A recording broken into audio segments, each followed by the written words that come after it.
કેમ છો મિત્રો? બધા મજામાં? આપણે એક થોડીક સામાજિક વાત કરવી છે. એ વાતમાં એવું હોય છે કે માનો કે કોઈના વિવાહ હોય, કોઈના દીકરા દીકરી પહેણતા હોય, અને કોઈના અથવા કોઈનું મોમેળું હોય, એટલે આપણને આમંત્રણ આપ્યું હોય કે ભાઈ જમવા આવજો, કે વિવાહમાં આવજો, અથવા મોમેરામાં આવજો. એટલે આપણે જઈએ તો જમીએ, વિવાહમાં ફરીએ, મોમેરામાં જઈએ તો મોમેરામાં જઈએ, બેસીએ. પણ આપણે એક આપણે ચોલ્લો કરાવીએ. ખબર? ચોલ્લો અમારા સમાજમાં ચોલ્લો લખાવાનો કી 200-500 જેવી શક્તિ જેવો સંબંધ, એમાં અમે ચોલ્લો કહીએ. એટલે ચોલ્લો લખાવાનો કી અમે આવી રીતે જે વિવાહ આવે બધા ચોલ્લા કરાયા જ કરીએ. એટલે ચોલ્લો લખાવાનું કારણ શું કે ભાઈ પેલો જે વિવાહવાળો હોય ને આર્થિક ભારણ ઓછું મળે, જે જેટલા ચોલ્લાના પૈસા હોય 200-500 કરીને ભેળા થાય, બધા લોકો લખાવે એટલે શું થાય કે એના પૈસા બચત થાય અને એને પૈસાની મદદ મળે. જે ખર્ચો હોય એમાં મદદ મળે. અને જે લખાવનારું એટલા માટે લખાવતો કે જાણે એના ઘેર માનો કે આપણે લખાયા છે તો આપણા ઘેર પ્રસંગ આવે તો આપણને આમંત્રણ, એટલે એ ચોલ્લા વળીને પછી જેના ઘેર લખાવે એ આપણને પાછા કરે.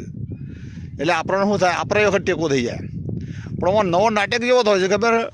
માનો કે આપણે જો ચોલ્લો લખાયો હોય, ચોલ્લો લખાયો એટલે આપણે એવું હોય ઘણો ભાઈ આ 200-500 લખાયો હોય.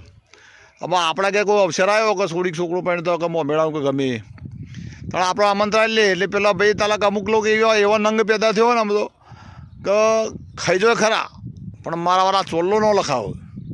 ચોલ્લો લખાવે જતા રાજ્ય આપણે એમના ઘેર તો ચોલ્લો કરાયો હોય એટલે ખાઈ જો ખરા, આપણે ચોલ્લો ના લખાવો.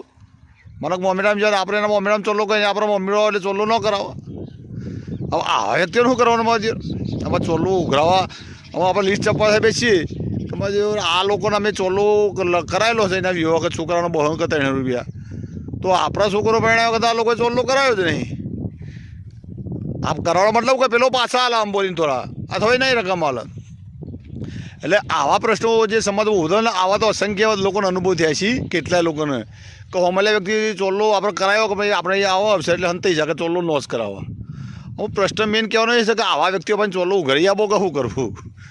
કંઈ આપણને જઈને ચોલ્લો કે ભાઈ એ લાય તારા હોશિયારમાં અમે 200 રૂપિયા ચોલ્લો કર્યો તે તારા એ ચોલ્લો મને પાછો એટલે અમારે ચમથી લખાવ્યો ને એવું કહેવાય કે ઉઘરાવો કે ના ઉઘરાવવું પડે?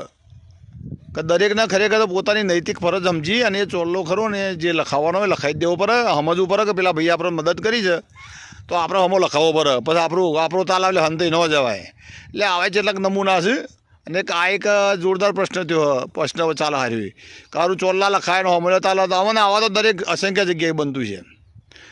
એટલે આવું લખાવાય ને તો મારજો મનો કંઈ આપણે પકડીને કહી દેવું પડે કે ભાઈ અમે ચોલ્લો લખાવ્યો લાય અમારો ચોલ્લો પાછો ના લખાવો તો. અરે તમારા શું વિચારો છે ને હું વિચારો રજૂ કરો છો એ કહેજો. જય હિન્દ, જય ભારત.